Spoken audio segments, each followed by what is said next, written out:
What's up guys, today I explain you, Naruto, why Kabuto wasn't worthy of being an endgame villain. And don't forget to like this video, subscribe this channel. Now have fun with the video. One of the primary issues with Kabuto's role as a villain is that he was never a primary antagonist throughout most of Naruto. Throughout his appearances, he has remained by Orochimaru's side, serving as his aide and pupil, whether through his experiments to revive Orochimaru's arms or through his efforts to enhance his master's techniques. Moreover, Kabuto becomes an even weaker contender as an antagonist when, considering he was used as a spy twice before becoming a somewhat relevant villain, it was revealed in Naruto Shippuden that Kabuto was actually a sleeper agent for Sasori of the Akatsuki. And he was also used as a spy by Orochimaru to gather intel on Naruto and Sasuke during the Chunin exams. With such a background role throughout the series, Kabuto earning the rank of an endgame antagonist in the latter half makes little to no sense. Moreover, his rise to power is also a bit questionable, considering he merely acquired his power by injecting himself with Orochimaru's genetic material after his demise. In a way, Kabuto seems more akin to a rebranded Orochimaru than being his own character. While Kabuto initially never received his spotlight as a villain in the series, he was suddenly thrown into the limelight as a major villain after Orochimaru's demise. However, Kabuto lacked both a compelling backstory and nuanced goals that would aid his role as a villain. Instead, Kabuto adopted most of Orochimaru's goals and persona. He lacked his own ambition. It's clear that Kabuto was a character who had an inferiority complex and a lack of identity issues, though these became even more exacerbated with Orochimaru out of the picture. With his master gone, Kabuto became aimless and had to look for a new pursuit. Instead of finding his own goal and identity, Kabuto simply took on Orochimaru's already well-crafted persona. However, he became even more arrogant than his master, with the goal of increasing his knowledge of every single jutsu to exist. Along with uncovering the secrets of the Sage of Six Paths, he even went on to perfect the techniques that Orochimaru worked on, such as improving the Edo Tensei to the point where he could summon thousands of reanimated shinobi at any given moment. His backstory also seemed rather shallow, as it wasn't compelling enough to compare him to the likes of Obito and Madara as endgame villains.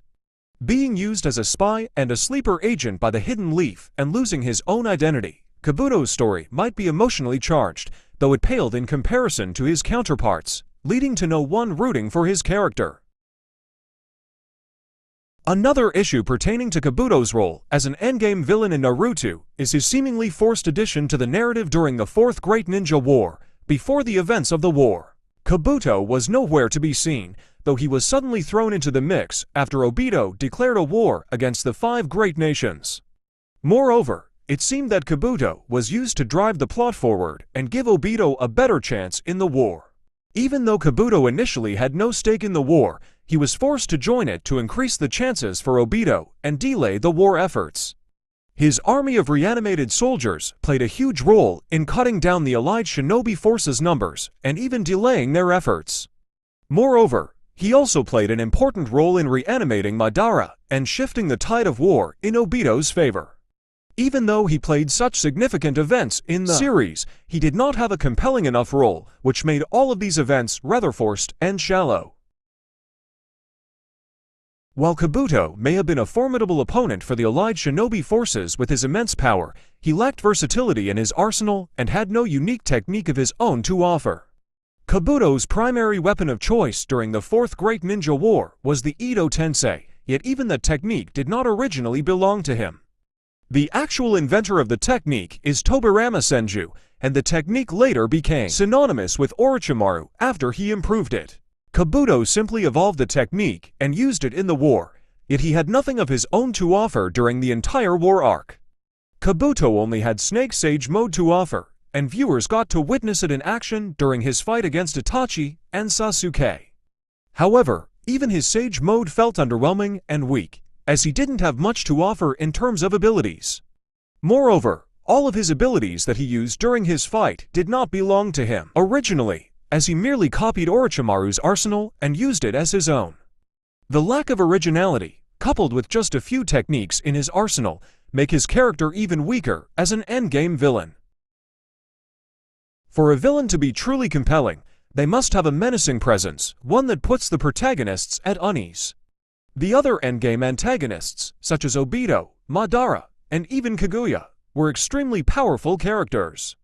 Even without their powers, these characters struck fear into the allied shinobi forces. Kabuto, on the other hand, lacked this aspect of being an antagonist. Since he used reanimated shinobi through the Edo Tensei to do his bidding for him, the allied forces were never directly in contact with Kabuto in the first place. This further diminished his presence as a villain, making him another supporting character in the entire ordeal. Moreover, Kabuto himself was rather weak, as he had to rely on cunning maneuvers and clever tricks. In terms of raw fighting prowess, Kabuto lagged behind his counterpart severely. Compared to the likes of Madara and Obito, Kabuto did not have much to offer in terms of being a compelling villain, which deems Kishimoto's decision to put Kabuto as an endgame villain for the Naruto series quite questionable.